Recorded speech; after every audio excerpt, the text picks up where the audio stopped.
Baik, bismillahirrahmanirrahim. Assalamualaikum warahmatullahi wabarakatuh. Salam sejahtera untuk kita semua. Sebelumnya saya mengucapkan terima kasih kepada dosen pengampu mata kuliah ilmu penyakit dalam kebidanan, Dr. Intan Renata Silitonga SPOG yang sudah memberikan kesempatan kepada kelompok kami presentasi dan saya juga mengucapkan terima kasih kepada teman-teman yang sudah hadir. Saya Yayu Astuti dengan NPM 6121008 yang akan bertugas sebagai moderator sekaligus pemateri dalam presentasi kelompok 6 kali ini, di mana kelompok kami akan membahas tentang sistem pencernaan. Namun tentunya saya tidak sendiri, saya akan ditemani oleh rekan-rekan saya, yaitu Haipi Nurfadila Nazmi dengan NPM 6121002. Tina Rosmawati 6121004, saya sendiri Yayu Astuti 6121008, Tanti Salsabila 6121013, Ana Nazkia Nurkafa 6121021, Yuni Candiani 6121023, Ruli Akhirani 6121042, dan Delia 6121047. Baik, untuk pemateri pertama akan disampaikan oleh rekan saya. Baik, pengertian sistem pencernaan.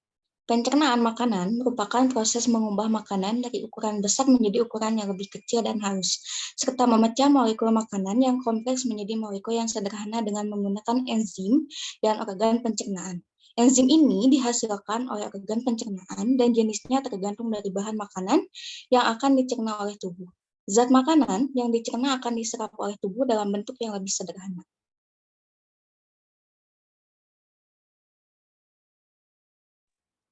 Baik, selanjutnya di sini ada organ yang berperan dalam sistem pencernaan. Yang pertama ada saluran pencernaan. Saluran pencernaan adalah saluran yang kontinu berupa tabung yang dikelilingi otot. Sistem pencernaan manusia mempunyai proses secara umum yaitu pada mulanya setelah makanan dikunyah dan ditelan. Perlu sekitar 5-10 detik untuk melewati esofagus dan 2 masuk ke dalam lambung yang menghabiskan 2-6 jam untuk dicerna sebagian. Digesti akhir dan absorpsi nutrien terjadi di dalam usus halus selama periode 5-6 jam.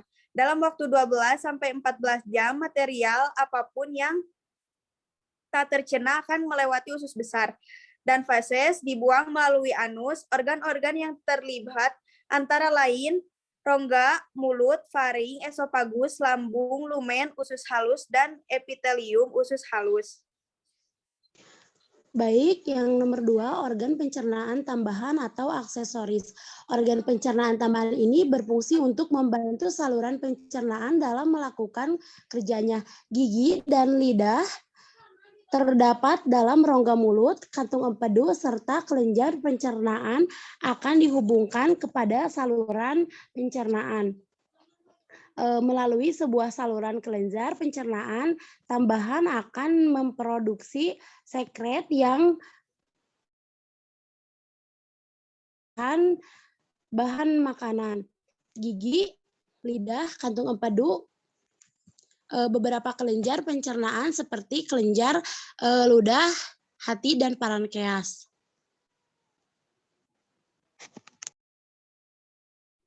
Di sini ada bagian-bagian sistem pencernaan pada manusia. Yang pertama ada kelenjar ludah, parotis, submandibularis, rahang bawah, sublingualis, bawah lidah, rongga mulut, amandel, lidah, kerongkongan, pankreas, lambung, saluran pankreas, hati, kantung empedu, duodenum, saluran empedu, kolon, kolon transversum, kolon ascendens, kolon turun, ileum, sekum, lampiran atau umbai cacing, rektum atau poros usus, dan anus.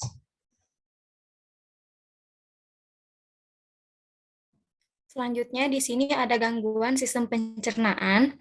Gangguan sistem pencernaan bisa disebabkan oleh berbagai hal seperti bakteri pada makanan, stres, atau infeksi. Macam-macam gangguan sistem pencernaan, contohnya yang pertama di sini ada sariawan. Sariawan disebabkan oleh luka tergigit, kekurangan vitamin C, dan lain-lain. Yang kedua ada gastritis. yaitu iritasi pada lapisan mukosa lambung. Yang ketiga, ada konstipasi atau sembelit, yaitu kesulitan dalam proses defekasi atau buang air besar karena feses menjadi keras dan kering. Yang keempat ada diare, yaitu feses yang bersifat cair atau encer karena adanya iritasi yang disebabkan oleh infeksi atau bakteri. Yang kelima, apendisitis, yaitu peradangan pada umbai cacing atau apendik. Yang keenam ada peritonitis, yaitu infeksi pada rongga perut. Yang ketujuh ada sirosis hati, yaitu radang pada hati. Yang kedelapan ada hemoroid atau wasir, pembengkakan pada vena daerah anus.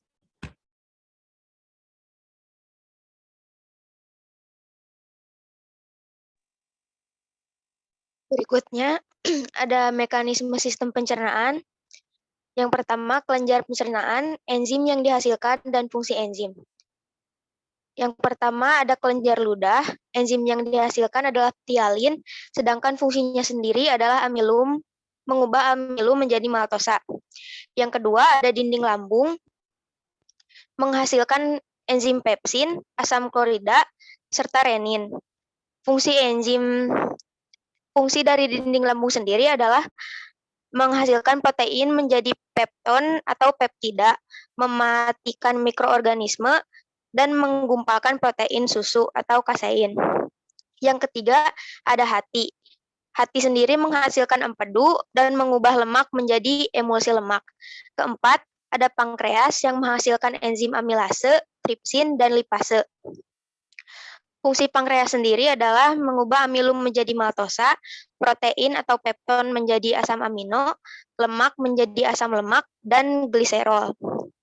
Yang terakhir ada dinding usus halus, yang dimana menghasilkan enzim maltase, peptidase, dan lipase. Fungsi dari dinding usus halus sendiri adalah mengubah maltosa menjadi glukosa, pepton atau peptida atau protein menjadi asam amino, dan lemak menjadi asam lemak dan gliserol. Kesimpulannya adalah pencernaan makanan merupakan proses mengubah makanan dari ukuran besar menjadi ukuran yang lebih kecil dan halus, serta memecah molekul makanan yang kompleks menjadi molekul yang sederhana dengan menggunakan enzim dan organ-organ pencernaan. Enzim ini dihasilkan oleh organ-organ pencernaan dan jenisnya tergantung dari bahan makanan yang akan dicerna oleh tubuh. Zat makanan yang dicerna akan diserap oleh tubuh dalam bentuk yang lebih sederhana.